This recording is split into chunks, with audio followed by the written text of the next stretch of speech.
یہ وحدہ لا شریک لہ کلمے کی تکمیل ہے، اور اگر وحدہ لا شریک لہ کو سینسر کر دیا جائے تو کلمہ فائدہ نہیں پہنچاتا۔ اور یہ وحدہ لا شریک لہ ایمان کا کلمہ ہے، اسلام تب مکمل ہوتا ہے جب اشہد ان لا الہ الا اللہ وحدہ لا شریک لہ کہتا ہے۔ جھگڑا تو یہی تھا، اسلام اور کفر کا جھگڑا سب سے پہلا جو زمین پر رونما ہوا وہ وحدہ لا شریک لہ پہ تھا، اور وحدہ لا شریک لہ کو منوانے کے لیے غزوہ بدر ہوا تھا، غزوہ احد ہوا تھا، غزوہ خندق ہوا تھا، غزوہ تبوک ہوا تھا، اور سینکڑوں غزوے ہوئے تھے۔ کیا منوانا تھا؟ ابو جہل والوں نے فاران کی چوٹی پہ جب محمد رسول اللہ نے کہا تھا لا الہ الا اللہ تفلحو، وہ کہہ رہے تھے بالکل مان لیتے، لیکن محمد رسول اللہ نہیں کہنا۔ آگے نا جھگڑا، اور محمد رسول اللہ بھی اکیلا نہیں، وَأَنَّ مُحَمَّدًا عَبْدُهُ وَرَسُولُهُ، یہ ہے حج کی تکمیل۔ بھاگتے بھاگتے ہم جاتے ہیں حج کرنے، اور ہمیں پتہ ہی نہیں ہے ایس او پیز کا، کہ اسلام کی ایس او پیز کیا ہیں۔ اسلام نے پہلی شرط لگائی، 5 شرائط لگائی ہیں حج کے لیے۔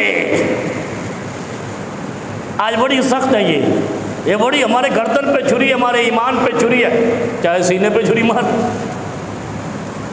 مارتے ہیں نا، ایواں۔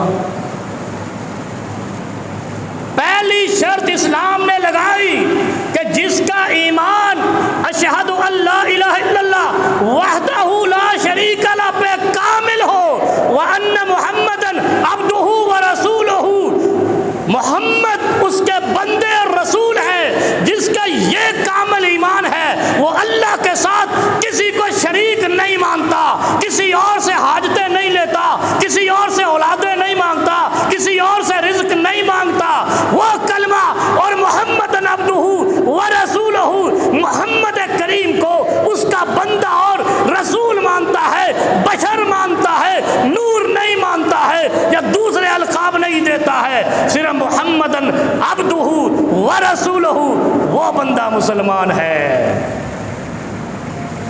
اور جو نور مانے وہ عبد نہیں مان سکتا۔ اور اسلام کامل کب ہوتا ہے؟ اشہد ان لا الہ الا اللہ وحدہ لا شریک لہ، جب تک اپنے دل و دماغ سے اپنے درباروں مزاروں فقیروں مریدوں پیروں کو نہیں نکالتا، وحدہ لا شریک پہ عمل نہیں ہو سکتا۔ جب تک اپنے دل و دماغ میں محمد رسول اللہ سے بڑھ کر کسی اور کی عزت و احترام رکھتا ہے وہ مومن نہیں ہو سکتا۔ اس کی کیا مثال ہے؟ میں نے ایک مولوی کو سنا،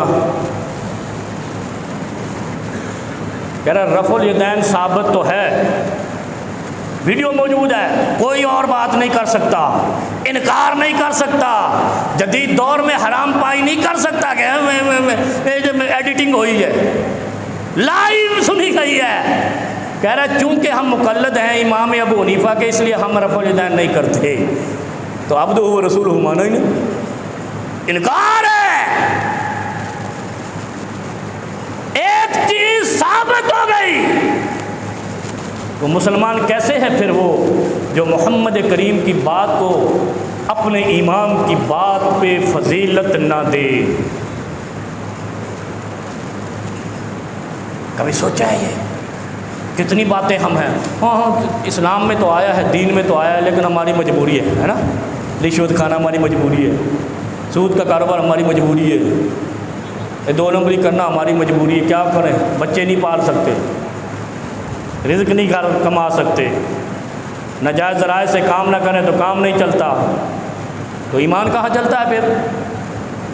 ایمان بھی پھر کوڑا دان میں گیا، پھر ایمان نہیں رہا وہ۔ اور اسلام کا ایمان حج جانا ہے، سب سے پہلی شرط یہ ہے وحدہ لا شریک لہ پہ کامل من قبل نفس ہی یقین ہو۔ نمبر 2 عبدہ و رسولہ پہ کامل ایمان ہو، پیغمبر کو عبد کے علاوہ کچھ نہ مانے، پیغمبر کو رسول کے علاوہ کچھ نہ مانے، ایمان مکمل ہے۔ اور دوسری شرط، چلتے ہیں نا حج پہ، حج کی پہلی 4-5 شرطیں تو پوری ہو جائیں۔ عاقل ہو، بے وقوف نہیں جا سکتے۔ اور بدعتیوں کو نبی علیہ السلام نے کہا یہ احمق ہیں، مشرکوں کو کہا یہ نجس ہے۔ قرآن نے کہا انما المشرکون نجس، پلید ہے۔ یعنی جو وحدہ لا شریک لہ کاملاً مکملاً نہیں مانتا وہ پلید ہے، ناپاک ہے۔ تو کعبے میں پلید کیسے جائے گا؟ جا سکتا ہے کعبے میں پلید آدمی؟ کعبے میں تو میقات سے یہ احرام باندھ لیا جاتا ہے، کفن باندھ لیا جاتا ہے۔ تیسری شرط کیا ہے؟ بالغ ہو۔ حج کی شرائط نبی علیہ السلام نے ارشاد فرمائی، کتنی بڑی بات ہے۔ ہم یہاں وہ شہادت لیتے ہیں نا، گواہی کے لیے بھی ہم لکھتے ہیں مسلم عاقل بالغ، پتہ نہیں ہوش و حواس میں کدھر کدھر سے میں گواہی دیتا ہوں۔ تو حج کے لیے بھی اللہ نے گواہیوں کی شرط لگائی ہے کہ یہ گواہی لے کے آؤ، کیا؟ عقل بھی ہو، اور عقل وہی ہے کہ جو توحید پہ عمل کرتا ہے وہ عاقل ہے، اور جو بدعت نکالتا ہے وہ بے وقوف ہے، اور بے وقوف پہ حج نہیں ہے۔ آگے چلو، بالغ ہو۔ آپ کے ملک میں ابھی قانون پاس ہوا ہے کہ 18 سال سے کم عمر شادی نہیں کر سکتا ہے۔ دور پھٹے منہ انہاں دے ماں باپ تے جنہوں نے ایک قانون پاس کیا ہے۔ اسلام کے راستے میں اپنی منطق نہیں چلے گی، یہ یہود و نصارہ نے چلائی تھی، مشرکین عرب نے چلائی تھی، خدا نے ملعون بھی کیا تھا، تیغ بھی کر دیا گیا۔ یہ کوئی معمولی شرط ہے کہ اسلام شرط لگاتا ہے بلوغت کی، اور یہ کہتے نہیں 18 سال 18 سال تمہارے کہاں سے آ گئے؟ بالغ ہونا شرط ہے، بالغ وہ 2 سال سے ہو جائے، وہ 13 سال سے ہو جائے۔ لہذا یہ شرط جن لوگوں نے 18 سال کی بچے اور بچی کی شادی کے لیے لگائی ہے، یہ حج پہ جانے سے پہلے اس کو ختم کرے، ورنہ کعبے کے رب کی قسم ہے یہ حج پہ نہیں جا سکتے۔ یہ شرط کو، خدا کے قانون کو بدلنے والے لوگ ہیں، اور جو خدا کے قانون کو بدلے وہ کعبے میں داخل ہی نہیں ہو سکتا۔ ٹرمپ صرف سعودی عرب میں آیا ہے، کعبے میں نہیں گیا، مدینے میں نہیں گیا، تو ان لمبی لمبی پگڑیوں والوں کی چیخیں نکل رہی ہیں، عرب والے ایسے ہیں، وہاں یہ لڑکیاں نچا دی، وہاں جناب استقبال ایسے، تمہارے ہر دربار پہ مجرے ہو رہے ہیں، دمال کے نام پہ بے پردہ عورتیں کود اور اچھل کر رہی ہیں، اور وہ دین کے نام پہ کر رہی ہیں، وہ اجر کے نام پہ کر رہی ہیں، وہ اسلام کے نام پہ کر رہی ہے۔ اس سے بڑی بدماشی دین خدا کے ساتھ کیا ہے؟ وہ تو دین کے نام پہ نہیں کیا، وہ تو دنیا کے نام سے کیا ہے۔ بھائی استقبال کیا ہے، ائمۃ الکفر آیا ہے، امام الکفر آیا ہے، اس کو ریسیپشن دی ہے، بات ختم۔ کسی نے نہیں کہا وہاں اجر ملے گا، وہاں ثواب ملے گا، وہاں جنت ملے گی۔ تمہاری بیویاں یہاں دمال ڈال کے کہتی ہیں جنت ملے گی، اور ان کے تو کپڑے بھی اکھڑ جاتے ہیں، دوپٹے بھی اڑ جاتے ہیں، بال بھی کھل جاتے ہیں۔ پہلے اپنے عقیدے کو درست کرو، پھر کعبے کے متولیوں پہ تنقید کرو۔ اور جن کو خدا نے کعبے کا متولی بنایا، یہ انعمت علیہم ہے، یہ خدا کا انعام ہے کہ کسی کو مجرا خانے میں بٹھایا، کسی کو صنم خانے میں بٹھایا، کسی کو قبرستان میں بٹھایا اور کسی کو کعبے کا انچارج بنایا۔ اور پھر اتنی عظمت ہے کعبے کی متولی شپ کی کہ آج تک 1500 سال گزر چکا ہے، کعبے کی چابی اسی شخص کے پاس ہے، اسی خاندان کے پاس ہے جس کو رسول خدا نے عطا کی تھی۔ اس کا مطلب ہے وہاں ہر چیز رسول خدا کے پرمیشن سے ہو رہی ہے، اللہ کے حکم سے ہو رہی ہے۔ کعبے اور مدینے میں کوئی غیر اسلامی کام نہیں ہو رہا۔ جو یہاں پہ پروپیگنڈا کرتے ہیں، یہ دو ہی لوگ ہیں، بہن بھائی ہیں دونوں، کالے کپڑوں والے اور ہرے کپڑوں والے، دونوں بہن بھائی ہیں۔ ان کا اچھا ایک نے وہاں بت رکھے تھے، ایک نے خدا اور رسول ہی بھلا دیا۔ انہوں نے کہا یہ علی خدا سے بھی افضل ہے، نعوذ باللہ، فاطمہ سارے انبیاء سے افضل ہے رضی اللہ عنہا، نعوذ باللہ۔ میں کیا عقیدہ بنا ہے پھر اسلام ہے؟ اور اسلام نے کٹ لگائی، لا الہ الا اللہ وحدہ لا شریک لہ واشہد ان محمدا عبدہ ورسولہ، بس انف از انف۔ ان سے افضل روئے زمین پر، آسمان و زمین پر، وما علیہا پر کوئی افضل نہیں ہے، چاہے وہ آل رسول ہو، اصحاب رسول ہو، اولیاء اسلام ہو، اقطاب ہو، کتب ہو، غوث ہو، سب چیزیں ہوں۔ لیکن جو اللہ اور رسول ہے، زمین پر خدا کا نمائندہ اس کا رسول ہے، اور خدا کا گھر وہ ہے جسے ان اول بیت وضع للناس، جب وہ وضع کیا گیا اس میں سے سارے شرک کے خدا نکال کے باہر پھینک دیے گئے، توڑ دیے گئے، منہدم کر دیے گئے، ڈیمالش کر دیے گئے۔ وہ انکروچمنٹ تھی خدا کے حکم کے خلاف۔ تیسری شرط کیا ہے؟ بالغ ہونا۔ لہذا یہ قانون بلوغت جو پاکستان میں پاس ہوا ہے، یہ سراسر غیر اسلامی ہے اور اسلام سے متصادم ہے، صرف غیر اسلامی نہیں۔ اور چوتھی شرط کیا ہے؟ چوتھی شرط بڑی مزاحیہ ہے۔ چوتھی شرط یہ ہے کہ حج اس پر فرض ہے جو آزاد ہو۔ ہم آزاد ہیں، پاکستان آزاد ملک ہے۔ وہ لطیفہ ہے نا، وہ ہمارے ایک مزاحیہ جو انور مقصود کہتا ہے مجھے تو آج پتہ چلا، اس کا جو پارٹنر تھا وہ کہتا مجھے آج پتہ چلا پاکستان ایک آزاد ملک ہے، اور ہمیں بھی آج پتہ چلا پاکستان آزاد ملک نہیں ہے۔ ہم نے جنگ کی، انڈیا کے پرخچے اڑا دیے، اور یہودیوں کے وزیر خارجہ کا فون آیا، ہم نے سیز فائر کر دیا۔ پھر ہمارا ایک وزیر کہتا ہے، وزیر خارجہ کہتا ہے ہم جو ہے نا 15 طیارے بھی گرا سکتے تھے، ہم نے 5 گرائے۔ دور کس نے روکا تھا تجھے؟ تو شکر کر، تو 15 نہیں تو 20 گراتا ان کے 50 طیارے پاکستان میں آئے، کوئی سلامت نہیں جاتا۔ اگر تیرے اندر غیرت پاکستانی ہوتی، غیرت اسلامی ہوتی، اگر تو آزاد ہوتا تو پھر عمران خان صحیح کہتا ہے نا، حقیقی آزادی، آزاد ہم ہے ہی، تو جو آزاد نہیں اس پہ حج ہی نہیں۔ اب آگے فیصلہ عقل مندوں نے کرنا ہے، بے وقوفوں نے نہیں کرنا۔ بے وقوفوں پہ بھی حج نہیں ہے۔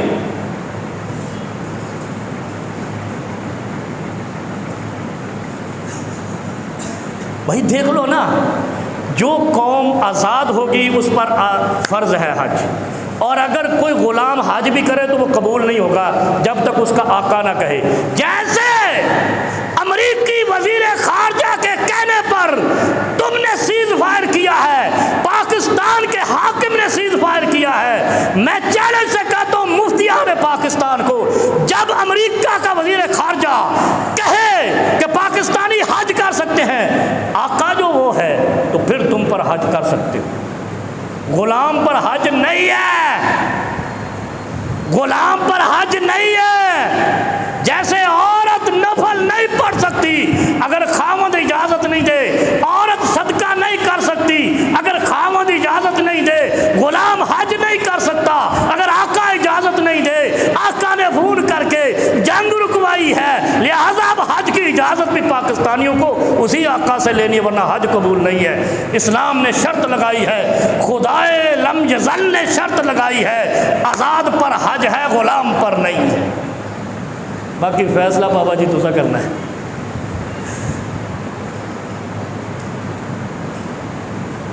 یہ پہلے پتہ ہے، آزاد پر حج ہے، غلام پر نہیں ہے۔ دھواں نکل گیا ہے۔ امریکہ کے کہنے پہ پہلے ہم نے کارگل کی جنگ روک دی تھی، اپنے فوجی مروا دیے، شہید کروا دیے، ایسے ہی ہے۔ ابھی امریکہ کے کہنے پہ ہم نے، جب انڈیا چیخ رہا تھا، ہم نے جنگ بند کر دی۔ کیوں کر دی بھائی؟ اس کا مطلب بڑے میاں وہ ہیں، مالک وہ ہیں، آقا وہ ہیں، ان کی اجازت سے جنگ کریں گے، ان کی اجازت سے جنگ، تو حج بھی ان کی اجازت سے کرو۔ چھوڑو ادھر کیا جا رہے خام کا پیسہ ضائع کر رہے ہیں۔ یا تو کہو کہ ہم آزاد خود مختار مملکت ہیں، تو پھر آزاد خود مختار مملکت کسی کے اشارے پہ بمباری نہیں روکتے۔ دوستی یاری میں چھوٹی موٹی باتیں ہوتی ہیں۔ اتنی بڑی جنگ جس میں اتنے بچے شہید ہوئے، معصوم 3 سال کے، اور یہ تربوز کھا رہے تھے رات کو 2:30 بجے۔ کوئی سوئمنگ کر رہا تھا، کوئی جنگ ڈیزائن کر رہا تھا، کوئی جو ہے نا وہ JF-17 تھنڈر جو ہے نا وہ ڈیزائن کر رہا تھا۔ قوم کے بچے، لاشیں پڑی ہوئی تھی مسجدوں کے اندر، میدانوں کے اندر، گلیوں میں، محلوں میں، میزائل گر رہے تھے، ڈرون گر رہے تھے، اور یہ سوئمنگ کر رہے تھے۔ یہ ہے تمہارے قوم کے پرواہ کرنے والے حکمران۔ اتنے بد پرواہ تو مغلوں کے بادشاہ بھی نہیں تھے، جو ختم ہو گئے، اب صرف کتابوں میں ملتے ہیں۔ آزاد مملکت پاکستان زندہ باد، اس کو آزاد کرانا پڑے گا، ورنہ ہم آزاد نہیں ہیں۔ اور جو آزاد نہیں ہے اس پر حج نہیں ہے۔ سب سے زیادہ حاجی پاکستان سے جاتے ہیں۔ غلاموں تمہارا حج کدھر قبول ہوتا ہے؟ سمجھ آئیے؟ چوتھی شرط ہے حج کی، ٹینشن نہیں لینا، حقیقت ہے یہ۔ حج کے لیے آزاد ہونا لازم ہے، اور آزاد کبھی ایران توران فاران کی فون سن کے جنگیں نہیں روکتے، وہ حتمی نتیجے تک پہنچتے ہیں۔ اور 5ویں شرط کیا ہے؟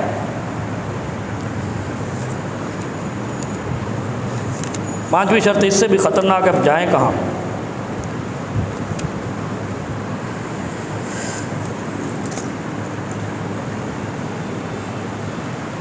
استطاعت ہونا 5ویں شرط ہے۔ اور اگر استطاعت نہیں ہے، قرض پکڑ کے حج پہ نہیں جانا۔ استطاعت نہیں ہے تو قومی خزانے سے حج پہ نہیں جانا۔ استطاعت نہیں ہے تو کمیٹی بنا کے، وہ کمیٹی جمع کرتے ہیں نا ہمارے پاکستان، حج پہ نہیں جانا، کیونکہ وہ بھی پیسہ جب تک آپ کی کمیٹی نہ نکلے، کسی کو ریکویسٹ نہیں کرنی میری دے دو، میں حج پہ چلا جاؤں، اگلے سال تجھے دے دوں گا۔ کیونکہ حج زمین سے سب سے بڑی اور افضل عبادت ہے، خالص استطاعت پر ہے، من قبل نفس ہی، جو تیرے نفس نے مال کمایا ہے حلال ذرائع سے، اس پہ حج ہے۔ 5 شرطیں پوری ہو گئی: مسلمان ہونا، عاقل ہونا، بالغ ہونا، ایتھے آگے کنڈا نکل جاتا ہے، آزاد ہونا۔ یہ اس پہ تھوڑی سی ریسرچ کی ضرورت ہے مزید۔ اور 5ویں شرط استطاعت ہونا، اس شخص کا حج، اس کو پرمیشن ہے حج کی۔ یہ نہیں ہے کہ وہ حج قبول ہو گیا، یہ اگلی بات ہے۔ ابھی تو 5 فضائل ہیں اور 12 فائدے ہیں۔ حج کے 12 فائدے ہیں، پہلے سنیں کبھی؟ مولوی کٹے کوئی نہیں۔ اور حج بیت اللہ کے 5 فائدے بھی ہیں، 5 فضائل بھی ہیں۔ ایک تو سن لیں آپ، نبی علیہ السلام نے فرمایا، یار بڑی بڑی باتیں دین میں چھپی رہ جاتی ہیں، میں خود حیران ہوتا ہوں کہ یہ کیوں نہیں بتائی جاتی۔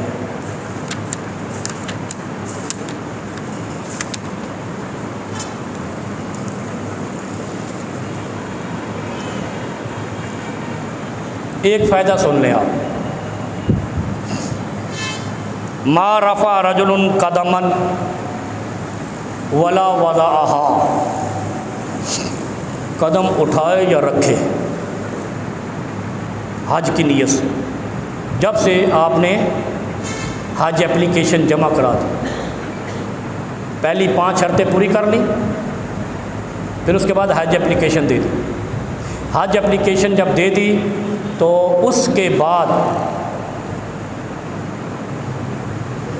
حج کے لیے قبول ہو جائے نا، اللہ قبول کر لے، یہ بھی تو ہوتا ہے نا۔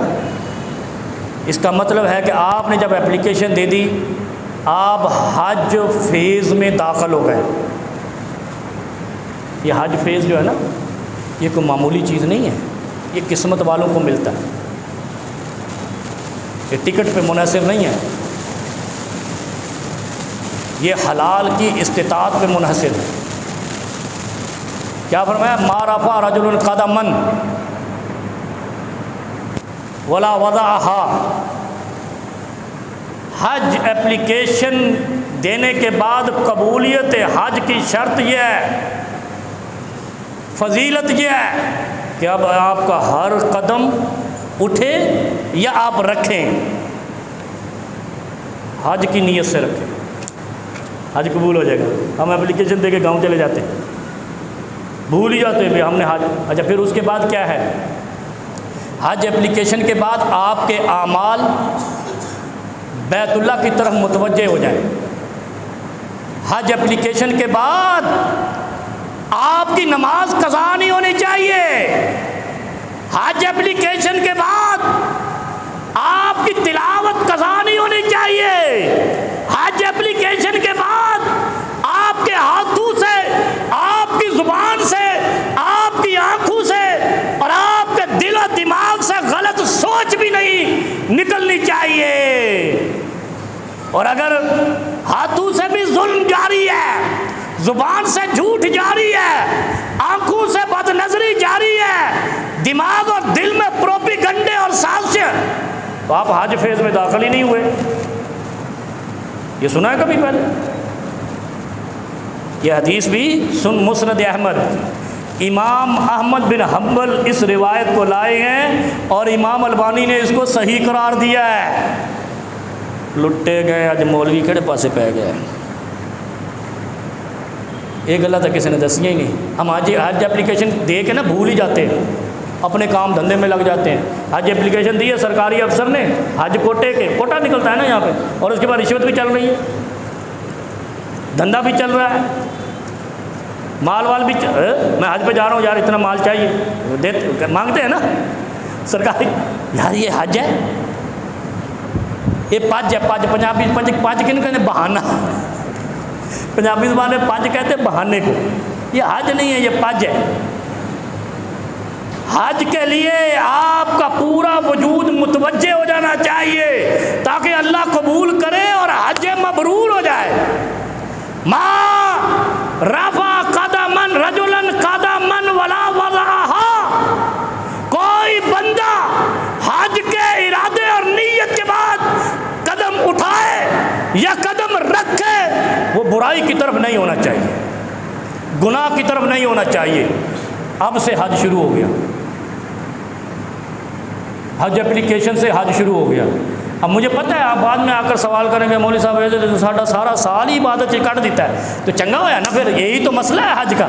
کیوں؟ حج ہر سال فرض نہیں ہے، حج ہر مہینے فرض نہیں ہے، جو کرتے ہیں وہ ان کی مرضی ہے، لیکن حج زندگی میں ایک بار فرض ہے اور اس کی یہ شرائط ہے۔ 70 سال میں تو حج کرنے جا رہا ہے، اور یہ حج اپلیکیشن کب شروع ہوتی ہے؟ رمضان میں، رمضان سے پہلے، تو یہ 4-6 مہینے تو نہیں ٹھہر سکتا۔ 70 سال میں 6 مہینے تو حج فیز میں داخل ہو کے اچھائیوں پہ نہیں لگ سکتا، تو پھر موجے کر، ایسے ہی ہے نا ساری زندگی میں۔ اچھا، فرض حج ایک ہی ہے، اگر آپ نے صحیح فرض حج ان شرائط کے ساتھ کر لیا، پھر نبی علیہ السلام نے جا جو مرضی کر، اگلی زندگی تیری تھوڑی ہے، کیونکہ اس لیے 18 سال کی عمر میں پاکستانیوں کی طرح حج فرض نہیں ہے۔ بلوغت کے بعد ہے، بلوغت 13 سال سے ہے، لیکن یہ بھی فرض نہیں ہے، بلوغت پہ تو برائی شروع ہوتی ہے، بالغ ہونے سے پہلے تو معصوم ہوتا ہے، نہیں، بالغ سے پہلے تو گناہ گار ہی نہیں ہے۔ شوکت گناہ کرے گا، غلطی ہوگی، برائی ہوگی، 50 سال لگیں گے، ایک ڈھیر برائیوں کا ہے، پھر حج فرض ہوا ہے، پھر حج پہ جاؤ، پھر حج کے یہ 6 مہینے جب سے آپ نے اپلیکیشن دی ہے، حج فیز میں آپ داخل ہیں، لہذا بیت اللہ کو سامنے رکھیں، اللہ کو سامنے رکھیں، اللہ کے رسول کو سامنے رکھیں، برائی سے اپنے ہاتھ بھی روکیں، زبان بھی روکیں، دماغ بھی روکیں، آنکھیں بھی روکیں، قدم بھی روکیں، قدم اٹھائیں یا رکھیں، برائی پہ نہیں ہونے چاہیے، تو آپ کا حج مبرور ہے۔ اور زہر دندے چل رہے ہیں تو پھر حج کدھر؟ پھر آگے سنو، پھر جب آپ ایسے ہو گئے پھر کیا؟ دیکھو، ما رفع رجل قدما ولا وضعها، اچھا ولا وضعها مطلب رکھنا، رفع مطلب اٹھانا، ہر قدم سوچ سوچ کر، پھونک مار کر اٹھانا رکھنا، کیونکہ ہم حج کی نیت سے بیٹھے ہوئے ہیں۔ پھر فرمایا کتبت لہ عشر حسنات، جب سے اپلیکیشن دی ہے ہر قدم پہ 10 نیکیاں، ہر رکھنے پہ 10 نیکیاں، ہر قدم اٹھانے پہ 10 نیکیاں، ہر قدم رکھنے پہ 10 نیکیاں۔ پھر یہی نہیں فرمایا وَحُطَّ عَنْهُ عَشْرُ سَیِّئَاتِهِ، 10 گناہ مٹ جائیں گے ہر قدم پہ، ہر دن پہ نہیں، ہر قدم پہ، ہر قدم اٹھانے پہ 10 برائیاں ختم، ہر قدم رکھنے پہ 10 برائیاں ختم۔ اگر برائی پہ نہیں اٹھا قدم، برائی پہ نہیں رکھا قدم، بڑا مشکل فیز ہے۔ یعنی مولوی صاحب یہ کہہ رہے ہیں کہ 6 مہینے کا چلہ ہے، یہی سمجھو گے نا آپ۔ اور وہ چلہ کاٹ دینے، کبھی وہ سمندر میں لٹک جاتے ہیں، کبھی کپڑے اٹھا کے درخت کے لٹک جاتے ہیں، کبھی پتھر میں گھس جاتے ہیں، کبھی تپتی ریت پہ چلے کاٹ رہے ہیں۔ یہ ہے چلہ، ساری زندگی کا ایک چلہ، حج اپلیکیشن سے حج کی ادائیگی کے خاتمے تک۔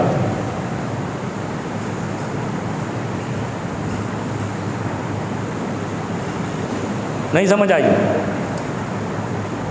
اسلام نے صرف یہ چلہ رکھا۔ اچھا چلہ کہتے ہیں 40 دن کو، یہ 40 دن نہیں بنتے، حج اپلیکیشن سے حج کے جہاز کی واپسی تک جتنے دن بنتے ہیں وہ گن لو، ان کو اسی کا اللہ نام دے دو۔ اسلام نے صرف یہ رکھا ہے، اور کوئی چلہ اسلام میں نہیں ہے، سب گھڑنتے بدعتیں ہیں، بے وقوفیاں، حماقتیں ہیں۔ پھر آگے تیسری چیز کیا فرمائی؟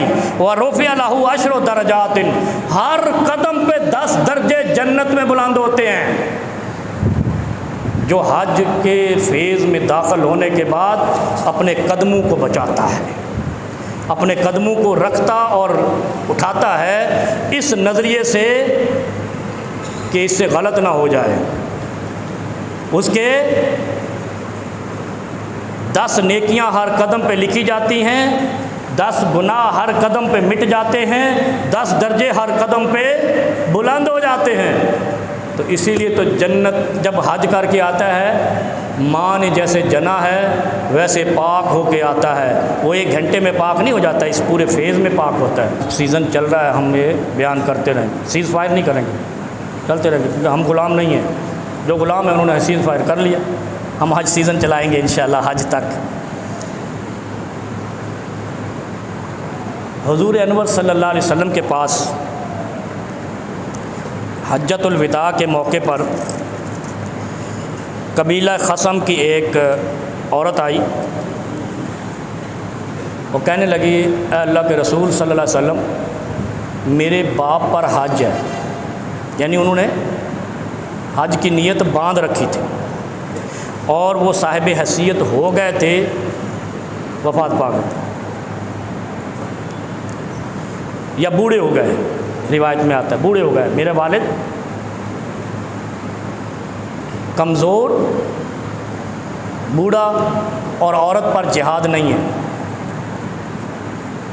ان پر جہاد فرض نہیں ہوتا۔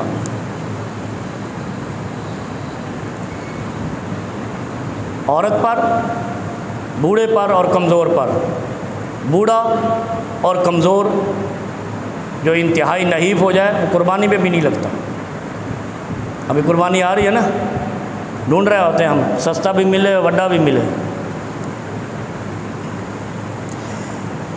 میرے والد بوڑھے ہو چکے ہیں اور وہ ان پر حج فرض ہو چکا ہے۔ حج فرض کب ہوتا ہے؟ صاحب حیثیت جب اتنا مال آ جائے کہ حج پہ جا سکتا ہے، اور وہ سواری پہ بیٹھنے کے قابل بھی نہیں ہے، تو کہ میں ان کی طرف سے حج کر سکتی ہوں؟ یہ حج بدل کی میں صورتحال آپ کو بتا رہا ہوں۔ یہ بڑے سوال آتے ہیں، میں حج کر لوں، فلاں حج کر لوں۔ میں ان کی طرف سے حج کر سکتی ہوں؟ تو نبی علیہ السلام نے فرمایا نعم حجی عنہ، ان کی طرف سے آپ حج کر لیں، کیونکہ نبی علیہ السلام کو یہ علم تھا کہ اس نے اپنا حج کیا ہوا ہے۔ دوسرا، اس سے کیا مسئلہ پتہ چلتا ہے؟ خواتین آ کے مسئلہ پوچھ سکتی ہیں۔ ہمارے ہاں خواتین مسئلہ نہیں پوچھتی، دربار پہ چلی جاتی ہیں، بھنگڑا ڈالنے، دھمال ڈالنے، چکر چلانے۔ کیا چکر ہے یار؟ خدا کا خوف کرو، اس مسجد میں آتے ہو ذہن کو پاک کرو، دل کو پاک کرو، صرف خدا کا گھر ہے جہاں آنا ثواب ہے۔ 3 جگہوں پہ جانا ثواب ہے، اس کے علاوہ کچھ بھی نہیں ہے۔ مسجد مکہ، مسجد الحرام، مسجد نبوی مدینۃ المنورہ، مسجد الاقصی فلسطین، جہاں جانے سے ہم ڈرتے ہیں، بم مارے گا اسرائیل یہودی۔ 3 جگہوں پہ جانا ثواب ہے۔ کربلا میں جانا بھی ثواب نہیں ہے، کھل کے کہہ رہا ہوں۔ اجمیر جانا بھی ثواب نہیں ہے۔ یہ لاہور میں جو رکھ رکھا ہے، وہ جو پاک پتن میں رکھ رکھا ہے، سب میتون ہے۔ انک میت و انہم میتون، مر گئے۔ ان کا تو عمل الا من ثلاث، اللہ کے ہاں ان کا سارا اعمال وہ سارا ہے، کرتے رہو۔ جب اللہ کے حبیب نے کہہ دیا کہ 3 جگہوں پہ جانا ثواب ہے، تو 4تھی جگہ پہ جاؤ گے کوئی ثواب نہیں ہے۔ اور مسجدیں بیت اللہ کی بیٹیاں ہیں، بنات کعبہ ہیں، اس کا مطلب ہے مسجد میں آنا ثواب ہے۔ مزار پہ جانا ثواب نہیں ہے۔ اور یار حج کرنے جانا ہے، پہلے شرطیں پوری کرو، آزاد بھی بنو۔ اور بیت اللہ کو آزاد کرانے کے لیے نبی مکرم نے اپنے شدید محبت کرنے والے صحابہ شہید کرائے، حفاظ شہید کرائے، امت کے مغز شہید کرائے، اپنے وفادار جانثار شہید کرائے، بیت اللہ خدا کا گھر خدا کے نام پہ آزاد کروایا۔ اور ہم پاکستان نہیں آزاد کروا سکتے، امریکہ کے فون پہ سیز فائر۔ یہ ہماری اوقات ہے ساری ٹوٹل، اور کہتے ہیں ہم آزاد ملک ہیں، تو امریکہ پھر کون ہے؟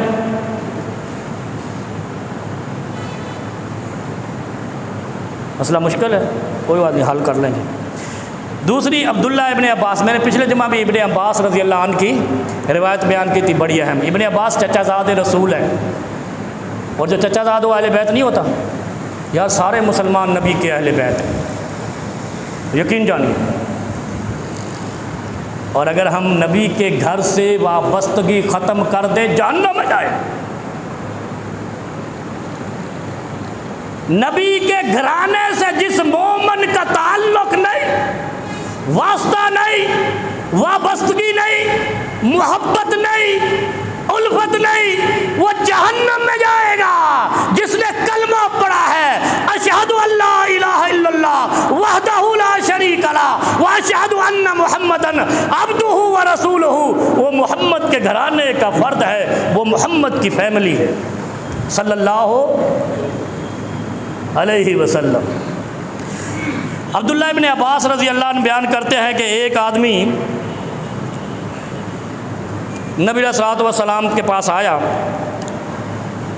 لبیک نہیں، نبی علیہ الصلوۃ والسلام طواف کر رہے تھے، حج بیت اللہ کا، کعبۃ اللہ کا طواف کر رہے تھے، اور ایک آدمی وہاں کہہ رہا تھا لبیک عن شبرمہ، لبیک عن شبرمہ۔ اچھا، جس کے بدل حج بدل میں ایک یہ بھی سن لیں، حج بدل میں آپ نے جو لبیک کہنا ہے نا، اس میں اس کا نام بھی لینا ہے جس کی طرف سے آپ کر رہے ہیں۔ لبیک عن شبرمہ، یہ پڑھتا جا رہا ہے اور طواف کرتا جا رہا ہے، نبی علیہ السلام نے اس کو روک لیا، اوے شبرمہ کون ہے؟ عن شبرمہ، شبرمہ کون ہے؟ اس نے کہا میرا بھائی ہے، میرا رشتہ دار ہے۔ تو آپ نے پوچھا کیا تم نے خود حج کیا ہے؟ نبی علیہ السلام نے اس سے پوچھا کیا تم نے خود حج کیا ہے؟ اس نے کہا نہیں۔ تو آپ نے فرمایا حج عن نفسک ثم حج عن شبرمہ، پہلے خود حج کرو پھر شبرمہ کی طرف سے حج کرو۔ اچھا یہ بڑا مسئلہ میں نے آرام سے آپ کو بتایا اس لیے ہے کہ حج بدل میں ایک تو کیا کرنا ہے، اس کا نام لینا ہے، دوسرا پہلے خود حج کیا ہوا ہو، تیسرا اگر اس پر حج فرض نہیں تھا، اہم مسئلہ، حج فرض نہیں تھا، صاحب استطاعت نہیں تھا، لہٰذا وہ مر گیا، اب بیٹا یا بیٹی کھڑے ہو گئے ہم ابا کی طرف سے حج کریں، نو، اس کی کوئی دلیل نہیں ملتی۔ زندہ ہو یا اس کی زندگی میں اس پر حج فرض ہو چکا ہو اور وہ نہ کر سکا ہو، پھر اس کی طرف سے حج بدل کیا جا سکتا ہے۔ نہیں سمجھے؟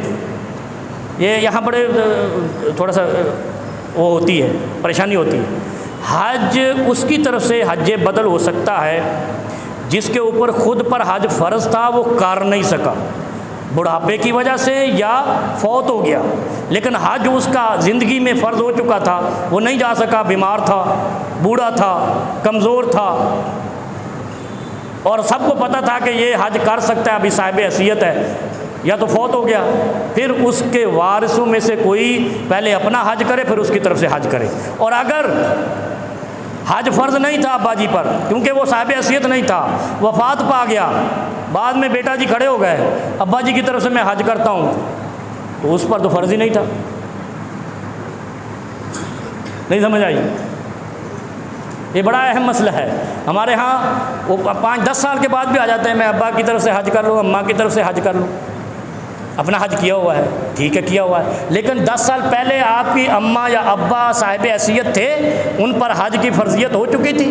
حج کی فرضیت سمجھنا ضروری ہے، اور اگر حج کی فرضیت سے ان کا انتقال ہو گیا پہلے، تو پھر آپ کو حج نہیں کرنا، آپ وہ عمل کرو جو شریعت نے بتائے ہیں، نیکی کرو، صدقہ کرو، کنواں لگاؤ، مسجد بناؤ۔ اچھا ایک صاحب نے ابھی میرے پاس سوال کیا تو اچھا ہوا یہ ذہن میں آ گیا، بات ختم کرتے ہیں، ٹائم نے بھی کلاشن کوف بنا ہوا ٹائم بھی یاد، کہ یہ مسجد کو ہم صدقہ دیتے ہیں، جو کہ ہم آپ سے ہر جمعے طلب بھی کرتے ہیں، اور ابھی بھی انشاءاللہ آپ سے کہتے ہیں کہ یہ دیکھو گیٹ میں نے کھولا ہے، وہ دیکھو گاڑیاں لگ گئی ماشاءاللہ سامنے، تو اس کا مطلب ہے یہ آسان راستہ یہ ہے، اب اس کی فنیشنگ کرنی ہے۔ 35,000 روپے میرے اوپر بقایا قرضہ جات ہیں، جو 70,000 تھے الحمدللہ 35 رہ گئے، وہ بھی آپ انشاءاللہ ہمارے ساتھ مل کے کلیئر کروا دیں گے۔ 35,000 ابھی بقایا جات ہیں میرے، وہ میں نے ایسا ایسا ادا کرنے، ایسا ایسا نہیں کرنے، اگر آج ہی آپ دے جائیں گے تو انشاءاللہ شام کو ان کو بلا کے واپس کر دیں گے، ہمارا حساب کلیئر، پھر گیٹ کی فنیشنگ شروع کر دیں گے، گیٹ کو تیار کریں گے، سڑک والے اپنا آئیڈیا دے گئے۔ اچھا مسجد میں دینا، صاحب نے سوال کیا ہے کہ ہم نبی علیہ السلام نے فرمایا کہ جو مسجد بناتا ہے اس کو جنت میں گھر بنے گا، تو کیا کسی اور کا نہیں بنے گا؟ کبھی بھائی بڑی اہم بات، دیکھو کیسی منطق نکال کے لوگ لاتے ہیں فلسفہ۔ تو بھائی میں نمازیں پوری پڑھتا ہوں، میں حج کرتا ہوں، میں روزے رکھتا ہوں، سارا دن قرآن پڑھتا ہوں، حلال کھاتا ہوں، میرا گھر نہیں بنے گا؟ نہیں بنے گا۔ آئے ہائے ہائے لودھی صاحب، گھر نہیں بنے گا جنت میں۔ پھر میں نے ان کو ایک مثال دی، سنیں ذرا، میں نے کہا یہاں ہمارے ہاں یہ گھر ہوتے ہیں، سارے گھر ہی گھر ہیں ماشاءاللہ، اس میں کتنے لوگ ہیں جو رینٹ پہ ہیں اور کتنے اونر ہیں؟ اونر یونین میں بھی ہوگا، کمیٹی میں بھی ہوگا، ہولی سولی بھی ہوگا، اور رینٹ والے کو کہتے ہیں یار اس کو یہ تو پتہ نہیں کل چلا جائے۔ ایسے ہی ہے، اللہ کا وقار یہ ہے کہ زمین پر اس کا گھر ہو، اور اللہ اس وقار کے بدلے میں اس کے لیے جنت میں گھر بناتا ہے۔ باقی ہر عمل کا اپنا اپنا ورژن ہے، کوئی سبحان اللہ پڑھتا ہے درخت لگ جائے گا، کیونکہ نبی علیہ السلام نے فرمایا کہ جنت کی زمین بیابان ہے، وہ اس وقت تک آباد نہیں ہوگی جب تک آپ اس میں باغیچہ نہیں بناؤ گے۔ سبحان اللہ کہو درخت لگے گا، الحمدللہ کہو درخت لگے گا، لیکن فرمایا من بنا للہ بیتن مسجدن یبتغی بہ وجہ اللہ، بن اللہ لہ بیتن فی الجنہ، صرف ایک چیز بتائی ہے، آپ سارے اعمال کرتے ہو، بھوکوں کو کھانا کھلاتے ہو، سبحان اللہ الحمدللہ بھی پڑھتے ہو، تلاوت، روزے، حج، نمازیں، ایوری تھنگ کرتے ہو، لیکن مسجد میں خرچ نہیں کرتے ہو، جنت کے بیابان میں بیٹھے رہو گے، گھاس پہ بیٹھے رہو گے، فٹ پاتھ پہ بیٹھے رہو گے، سڑک پہ بیٹھے رہو گے، درخت کے نیچے بیٹھے رہو گے، لیکن جنت کا محل نہیں ملے گا۔ صرف ایک عمل ہے، ایک، آج غور سے سن لو، نبی علیہ السلام نے اچھا اس کے لیے بھی مشروط کر دیا ہے، من بنا للہ مسجدا یبتغی بہ وجہ اللہ، جس سے وہ اللہ کی رضا چاہتا ہو، کمیٹی کا صدر بننے کے لیے نہیں، مسجد کمیٹی کا چیئرمین بننے کے لیے نہیں، ٹرسٹ میں داخل ہونے کے لیے نہیں، ذرا ذہن میں رکھیں، یبتغی بہ وجہ اللہ، اللہ کی رضا کے لیے مسجد میں خرچ کرنے والے کے لیے جنت میں محل بنے گا۔ اچھا پھر اس میں بے قدر جسہ، ایک آدمی اس کی استطاعت ہے پوری مسجد بنا سکتا ہے، لیکن وہ 1 لاکھ روپے دے کے چلا جاتا ہے، تو اللہ تو جانتا ہے، ان اللہ یعلم ما فی صدورکم، اللہ تو تمہارے سینوں کے اندر کی باتیں جانتا ہے، اس لیے جتنی اللہ نے استطاعت دی ہے، جیسے حج پہ استطاعت کی شرط ہے، اسی طرح استطاعت شرط ہے کہ خدا کی زمین پہ سب سے بلند مرتبہ اس کو ملے گا جو خدا کا گھر بنائے گا۔ اور نبی علیہ السلام نے فرمایا کہ کوئی ایسا گھونسلے جتنا بھی بناتا ہے جو زمین پہ گھونسلہ بناتے، کبوتر اور تیتر، کئی پرندے ایسے ہیں جو درختوں پہ گھونسلہ نہیں بناتے، کوا بناتا ہے اور جانور بناتے ہیں، پرندے بناتے ہیں، لیکن جو زمین میں گھونسلہ بناتا ہے، یہ آپ سارے کبوتر باز اور تیتر باز یہ سب کو پتہ ہوگا، جو زمین پہ گھونسلہ بناتا ہے، نبی علیہ السلام نے فرمایا جو اتنی جگہ بھی زمین پہ بنائے گا اس کو بھی جنت میں کمرہ ضرور مل جائے گا۔ اور اگر کسی نے ساری زندگی سیلانی پہ خرچ کیا، فلانی پہ خرچ کیا، سارا خرچ کیا، اس کو جنت انشاءاللہ ملے گی، مگر جنت میں رہائش کے لیے روم نہیں ملے گا، VIP 5 سٹار جنرل تو بن جائیں گے مگر گھر نہیں ملے گا۔ جنت میں گھر کے لیے مسجد پہ خرچ کرنا ضروری ہے، یہ آج عقیدہ سن جائیں مسلمانوں کا، اور اس چیز کو آپ اس ایسے ویژن میں سنیں کہ یہ آپ کو سمجھ آ جائے کہ مسجد جو بنانی ہے یا مسجد میں خرچ کرنا ہے، اس کے لیے مشروط ہے کہ آپ اللہ کے گھر پہ مسجد پہ خرچ کریں گے تو جنت میں گھر بنے گا، باقی جتنے اعمال کریں گے جنت ملے گی، جنت میں باغ ملے گا، فروٹ ملے گا، ہر چیز ملے گی، حوریں بھی ملے گی، مولانا طارق جمیل والی، ہر چیز ملے گی، مگر جنت میں روم نہیں ملے گا اور میدان میں بیٹھے رہو گے۔ اللہ رب العالمین ہمارے اوپر رحم فرمائے، ہماری غلطیوں کو معاف فرمائے۔ اللہم الف بین قلوبنا واصلح ذات بیننا وانصرنا علی عدونا واغفر لنا ورحمنا۔